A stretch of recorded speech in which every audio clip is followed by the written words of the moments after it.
नमस्कार दोस्तों, आप सभी का स्वागत है हमारे चैनल जिसका नाम है श्री एजुकेशन। दोस्तों, हम भारत का इतिहास पढ़ रहे हैं। ये क्रैश कोर्स का ये सेकंड पार्ट है। इसके पहले वाले पार्ट में हमने जो भारत के इतिहास में पढ़ा था वो सिंधु सभ्यता पढ़ा था, या सिंधु घाटी की सभ्यता उसे कहते हैं, या हड़प्पा सभ्यता कहते हैं। हमने उनमें वो क्वेश्चन देखे थे जो एग्जाम के लिए बहुत ही ज़्यादा इंपॉर्टेंट है। वो उसे अगर आप देख लेते हैं तो सिंधु घाटी की सभ्यता से जो भी क्वेश्चन आएंगे 60 से 70% क्वेश्चन आप आसानी से कर पाएंगे, और बहुत ही कम समय में आप ये तैयारी कर सकते हैं इसकी। अगर आप एग्ज़ाम देने वाले हैं, आपका एग्ज़ाम जल्दी ही है, तो ये क्रैश कोर्स ही आपके लिए बहुत ही ज़्यादा इंपॉर्टेंट है। जैसे दूध से कोई क्रीम आपको मलाई निकाल के दे दे, वैसे ही ये आपके लिए क्रैश कोर्स इंपॉर्टेंट है, क्योंकि इनमें हमने वही क्वेश्चन लिए हैं जो एग्ज़ाम में बहुत बार पूछे जाते हैं और फ्यूचर में पूछे जाएंगे। अगर ये आप कर लेंगे तो पहली बात, ये बहुत ही कम समय में आप कर लेंगे तैयारी इसकी, और दूसरी बात ये हो जाएगा, आपके 60 से 70% मार्क्स मिनिमम आ ही जाएंगे। तो आइए शुरू करते हैं। ये सेकंड लेक्चर है भारत का इतिहास का। इसमें हम आज पढ़ेंगे वैदिक साहित्य।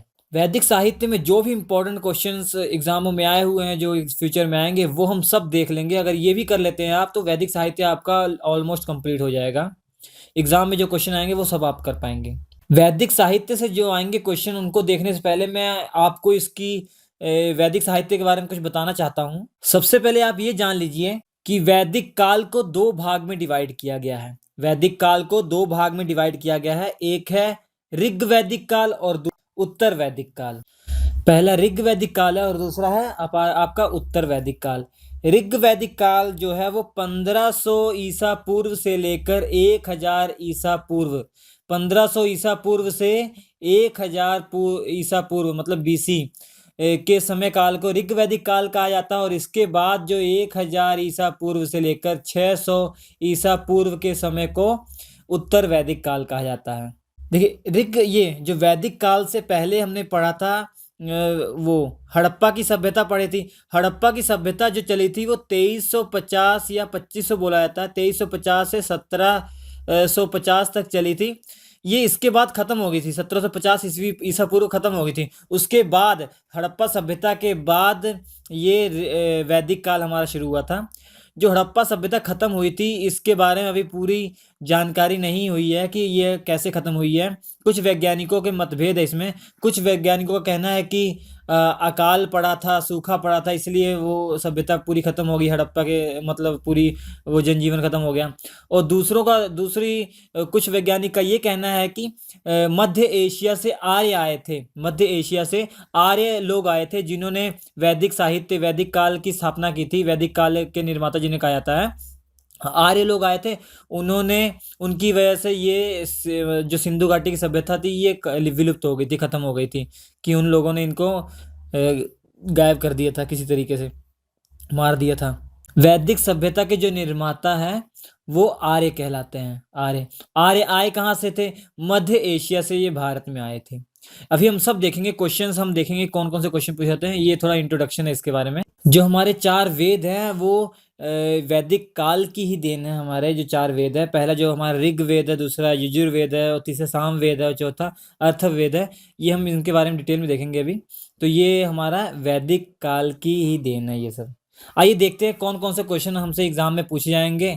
ये बहुत ही इंपॉर्टेंट क्वेश्चन है। ये कुछ ही क्वेश्चन है, आप अगर ये पढ़ लेते हैं इसे, तो आप 60-70% से ज़्यादा नंबर ला सकते हैं। सबसे पहले देखिए, क्वेश्चन आपसे पूछा जाएगा, वेदों का निर्माता किसे कहा जाता है? वेद व्यास जी को कहा जाता है। वेदों का निर्माता वेद व्यास जी को कहा जाता है। अगर इनका पूरा नाम अगर पूछा जाए तो पूरा नाम इनका है महर्षि कृष्णद्वैपायन वेदव्यास। इनका पूरा नाम है महर्षि कृष्णद्वैपायन वेदव्यास। तो हमारे 4 वेद हैं, ऋग्वेद, यजुर्वेद, सामवेद और अथर्ववेद। अब देखिए, इन चारों वेदों में जो सबसे पुराना वेद है वो हमारा ऋग्वेद है। ये सबसे ही इंपॉर्टेंट है। जो सबसे पुराना वेद है हमारा वो ऋग्वेद है। अब ऋग्वेद में देखिए 10 मंडल है। ऋग्वेद के अंदर टोटल 10 मंडल है और 1028 सूक्त है। ये आपसे पूछे जाते हैं क्वेश्चन, कितने मंडल है इसमें? 10 मंडल हैं। और सूक्त कितने हैं इसमें? 1028 सूक्त हैं। जो ऋग्वेद का निर्माण हुआ था 1500 ईसा पूर्व से 1000 ईसा पूर्व के बीच में माना जाता है। अब जैसे 10वें मंडल में देखिए दूसरा और 7वां मंडल सबसे पुराना है। अब क्वेश्चन में आता है कि कौन-सा मंडल सबसे पुराना है? तो दूसरा और 7वां मंडल इसमें से सबसे पुराना है। पहला और 10वां मंडल सबसे बाद में बनाया गया है और सबसे नया मंडल अगर पूछा जाए सबसे बाद में कौन-सा बनाया गया है? वो 10वां मंडल है। फर्स्ट और 10वां क्या है? सबसे बाद में। और इसके 9वें मंडल में जो ऋग्वेद के जो 9वें मंडल में वो केवल सोमवेद की ही पूरा मतलब सोमवेद पर आधारित है। सोमवेद की उसमें वो किया गया है। सोमवेद के बारे में सब बताया गया है। तो 9वां मंडल को सोमवेद कहते हैं, तो मतलब 9वें मंडल को सोमवेद कहते हैं। देखिए जैसे इसमें 10 मंडल है और 1028 सूक्त हैं, वैसे इसमें 8 अष्टक होते हैं और 10,600 मंत्र हैं इसमें। ऋग्वेद के अंदर 10,600 मंत्र है। ऋग्वेद में 10,600 मंत्र हैं और 8 अष्टक भी हैं। और ये सब पूछा नहीं आएगा, 8 अष्टक भी हैं। 8 अष्टक हैं, 10,600 मंत्र हैं। मेन यही पूछा जाएगा। ऋग्वेद बहुत पुराना है और 10 मंडल है इसमें, 1028 सूक्ति हैं। और 10 मंडल में क्या है, पहला और 10वां मंडल जो है सबसे बाद में नया मंडल है और दूसरा और 7वां सबसे पुराना मंडल है। और 9वें मंडल में केवल सोमवेद के बारे में पूर्णतः मतलब सोमवेद पर आधारित है। अब देखिए दूसरा जो यजुर्वेद है, इसमें क्या है कि यजुर्वेद मतलब यज्ञों के बारे में इसमें बताया गया है कि मतलब यज्ञ के बारे में पूरी जानकारी मिलती है यजुर्वेद में। मतलब यज्ञों के नियम कि यज्ञ कैसे करने हैं, ये वो उनके पूरे नियम है इसमें। अब सामवेद में क्या है कि ये जो यज्ञ किए जाते हैं, इनमें जो गाए जाने वाले जो गीत हैं, जो मंत्र का उच्चारण है, वो सामवेद में है। सामवेद को ही ना जो भारतीय संगीत का जो मूल है, वो सामवेद को ही कहा जाता है। और अथर्ववेद में क्या है कि जो मनुष्यों का जो विचार थे पहले वो बताया गया और इसमें जो तंत्र मंत्र हैं अंधविश्वास के बारे में बताया गया अथर्ववेद में। उसके बाद देखिए क्वेश्चन आपसे क्या क्या पूछे जाएंगे एग्जाम में। देखिए वेदांग और वेदों की संख्या कितनी है? वेदों की संख्या 4 है। वेदांग की संख्या कितनी है? 6। वेदांगों की संख्या कितनी है? 6। अब देखिए वेदांग क्या होते हैं? देखिए जैसे नाम से पता लग रहा है वेदांग, वेद प्लस अंग।